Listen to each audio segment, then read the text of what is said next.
sérieuse, très très sérieuse.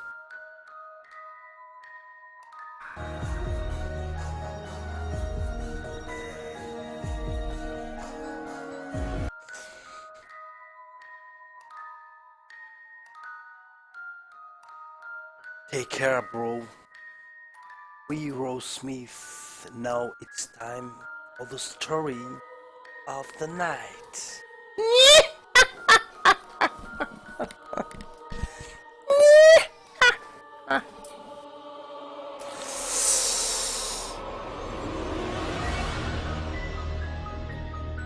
Donc, on remercie Mark Landers qui a envoyé cette histoire.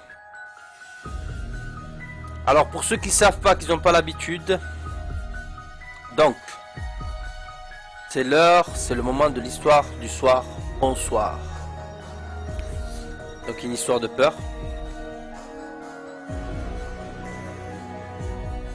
Et le concept c'est que je vais vous narrer une histoire qu'on m'a envoyée. Donc n'hésitez pas à envoyer les histoires, comme ça je peux vous les raconter. Avec une touche de d'harissa sauce Habbe Souda. Et voilà. Donc, l'histoire d'aujourd'hui. Donc, celui qui m'a envoyé l'histoire, le narrateur, celui qui raconte l'histoire, donc je vais lire l'histoire. Le 29 décembre 1972. Donc cet événement s'est passé le 29 décembre 1972. À 2 jours du Nouvel An, le vol 401 d'Eastern Airlines décolle de l'aéroport de New York avec 170 personnes à bord, dont 14 membres de l'équipage.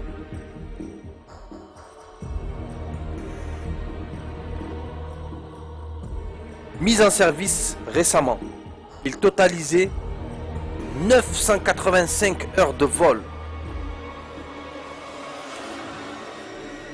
Quelques heures plus tard, à 23h42, précisément, à proximité de l'aéroport international de Miami, un problème technique le précipite dans les marécages des Everglades de l'avion.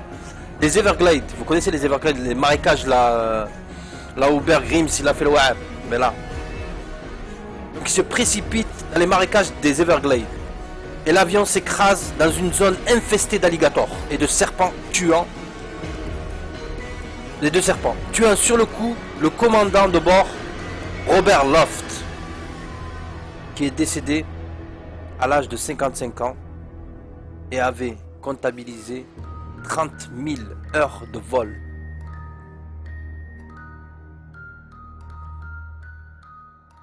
Dans ce crash, l'officier mécanicien Donald Repos, 51 ans, 17 000 heures de vol périt. Ce jour-là.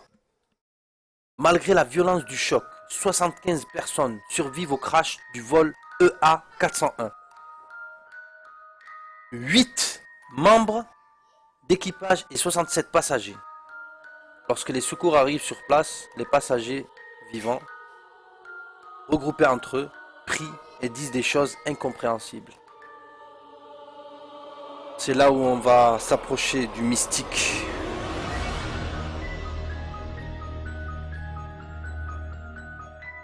Le plus incroyable est que la plupart des 75 miraculés avaient auparavant déjà survécu à des crashs d'avion, à des chutes d'étage ou encore à des accidents de voiture. Donc ces mêmes personnes qui ont survécu ce jour-là,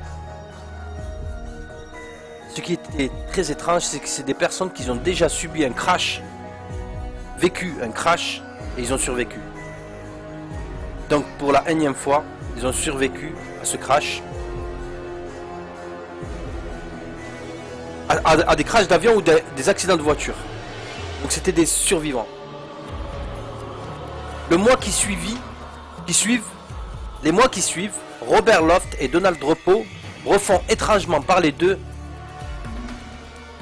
En effet, 5, puis 15, puis 27 personnes, dont des pilotes, des hôtesses de l'air, des mécaniciens, attestent avoir vu les 2 hommes qui sont pourtant morts ce jour-là.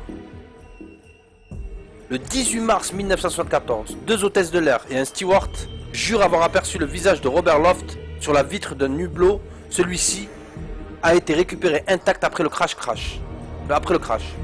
Coïncidence, le visage de Robert Loft serait animé et ce dernier aurait dit « Attention, le feu, attention au feu ».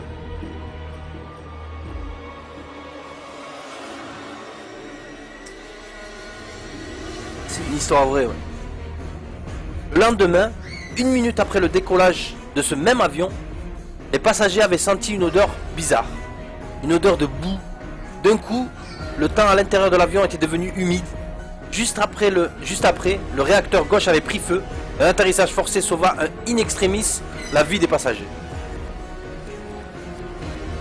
Ah, c'est chaud quand même. Tag life. Le 16 juin 1974, une voix annonça dans les haut-parleurs l'habituel message demandant aux passagers d'attacher leur ceinture. Problème, personne n'avait pris le micro pour en donner l'ordre. Les salariés de la compagnie avaient dit que sur le moment, ils avaient eu très peur, mais ils avaient fait comme si de rien n'était pour ne pas affoler les passagers. Donc en fait, ils entendent la voix qu'on entend quand on prend l'avion, c'est-à-dire de mettre la ceinture au micro. Sauf que le problème, c'est que celui qui a transmis ce message, c'était aucun des stewards ou des hôtesses de l'air, ou même du pilote ou du copilote. C'était une voix de quelqu'un d'autre. Problème, personne n'avait pris le micro pour en donner l'ordre. Les salariés de la compagnie avaient dit que sur le moment, ils avaient eu très peur, mais ils avaient fait comme si de rien n'était. Fut recensé également le témoignage du capitaine senior d'Eastern Airlines, un homme respecté de tous, qui déclara avoir entendu, en plein vol, un bruit de froissement, s'être retourné et avoir aperçu Donald Repos qui lui dit « Cet avion ne marche pas bien, mais ne t'inquiète pas, je suis là. »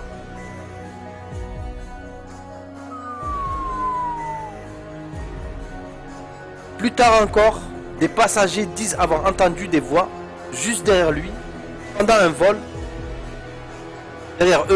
juste derrière eux, pendant un vol.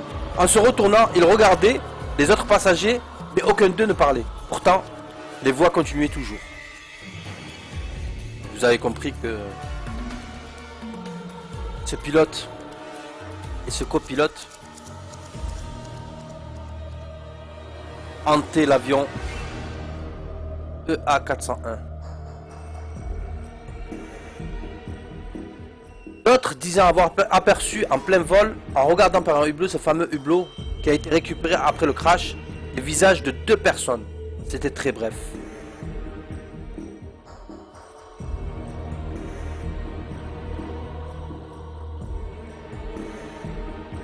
Après tous ces événements bizarres, la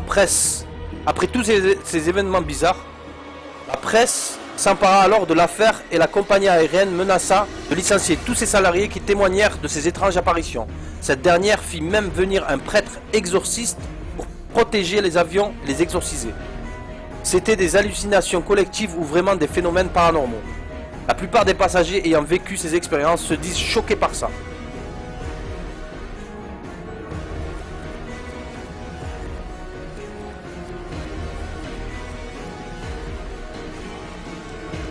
Donc, la dernière fois que je vous ai raconté une histoire, je vous ai présenté Je vous ai montré des photos. Cette fois-ci, je vais vous montrer une vidéo.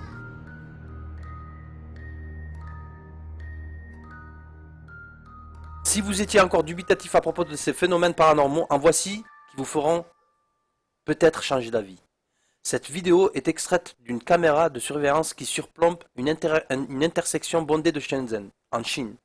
La vidéo est assez troublante. Il s'agit d'un accident causé par une force surnaturelle invisible. On y voit 3 véhicules se soulever comme par magie. Regardez. Je vous montre, pour ceux qui l'ont jamais vu.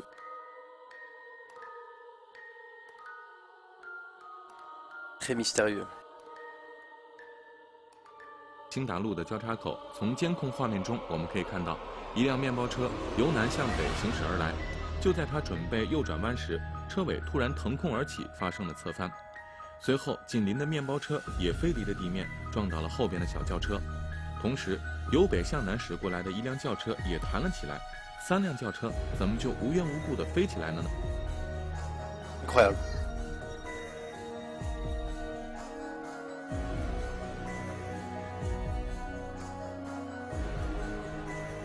Voici le... Enfin, vous avez vu le premier extrait, la première vidéo.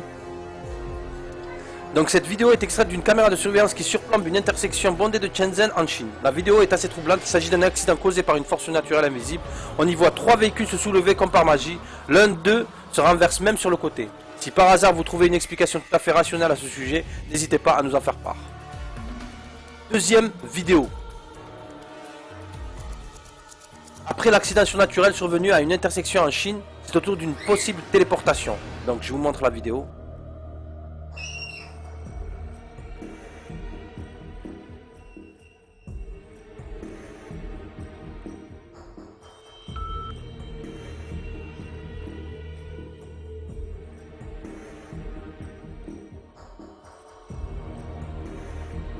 Je vous montre la vidéo.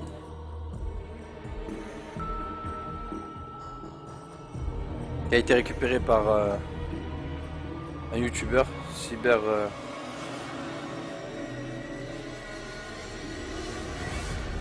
Après l'accident surnaturel survenu à une intersection en Chine, c'était autour d'une possible téléportation. C'est également une caméra de surveillance qui nous a fait le plaisir de filmer une scène nocturne des plus étranges.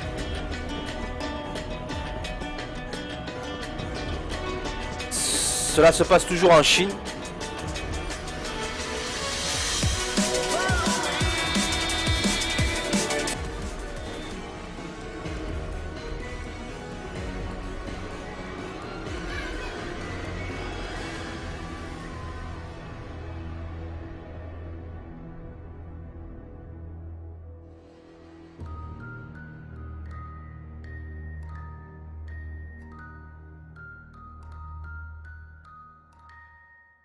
Regardez la scène au ralenti.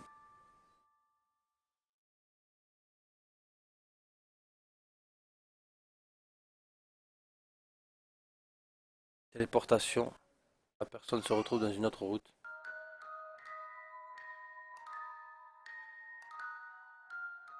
Toujours en Chine, un homme circulait en moto et à 2 doigts de se faire renverser par un camion qui roule à toute vitesse. Aussi incroyable que cela puisse paraître, un individu, probablement une femme, surgit de nulle part au milieu de la route et empêche la collision.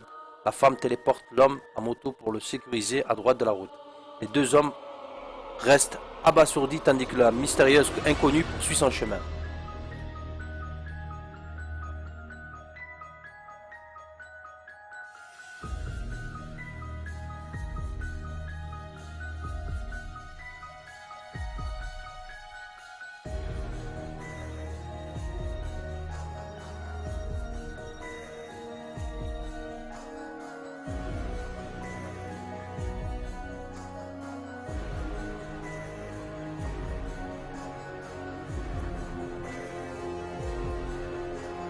On la voit qui... Même pas ce qu'elle fait.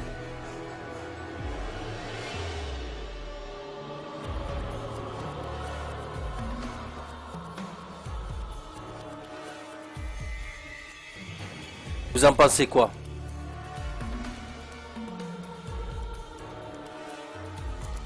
Après ça, vous croyez toujours pas aux phénomènes paranormaux? Aux fantômes? Moi, personnellement, si.